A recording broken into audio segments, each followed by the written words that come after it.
Dictation की थी 80 शब्द प्रति मिनट स्टार्ट। मानव एक सामाजिक प्राणी है। अनादि काल से ही जिस प्रकार सृष्टि में परिवर्तन होता आया है, उसी प्रकार मानवीय जीवन भी समय अनुरूप विभिन्न अवस्थाओं से होकर गुजरता है। वेदों में भी मानव के 4 आश्रम अर्थात 4 अवस्थाओं का वर्णन किया गया है। इसी चक्र में एक अवस्था है किशोर अवस्था।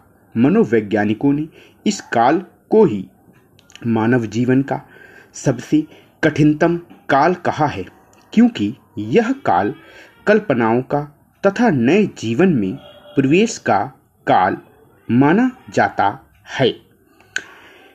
यही समय है जब बालक नियंत्रण मुक्त जीवन जीने की लालसा रखता है।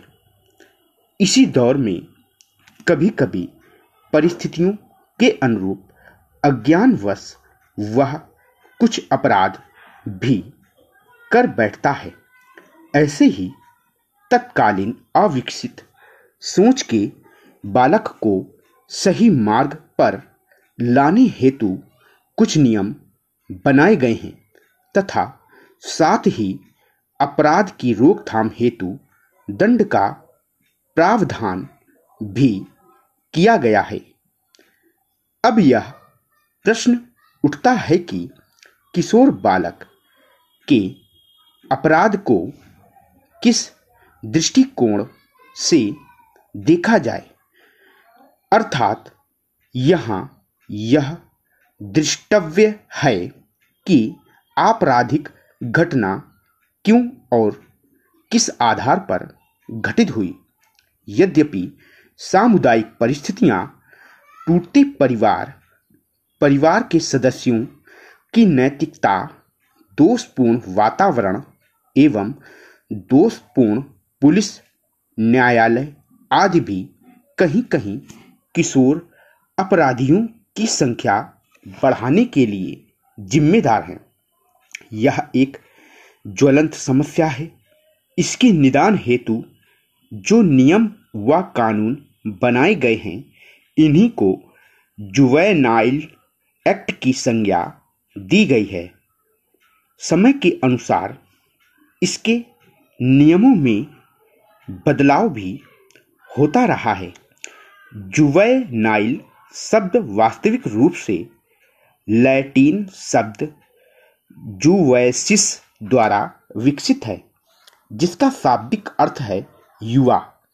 इस प्रकार जुवेनाइल से तात्पर्य उस किशोर अथवा बालक से है जिसने अभी 18 वर्ष की आयु पूर्ण नहीं की है। अंतर्राष्ट्रीय कानून के तहत भी 80 वर्ष से कम आयु वर्ग के इंसान को बालक माना गया है तथा संयुक्त राष्ट्र संघ के अनुरूप ही इस परिभाषा व अर्थ को संपूर्ण संसार ने आत्मसात कर लिया है। विश्वविख्यात बाल मनोवैज्ञानिक होराल्ड सी हल्बर्ट कहते हैं, बालक को प्रेम अत्यंत आवश्यक है, प्रमुखता उस अवस्था में जब वह इसका हकदार नहीं होता। उसके अनुसार एक बालक जन्म के समय मासूम होता है। वह अपने वातावरण के आधार पर ही सही या गलत मार्ग का चयन करता है। अतः उसकी इस अबोधता को समझते हुए उसके द्वारा किए गए अपराध को क्षम्य मानते हुए उसके उपचार की आवश्यकता है।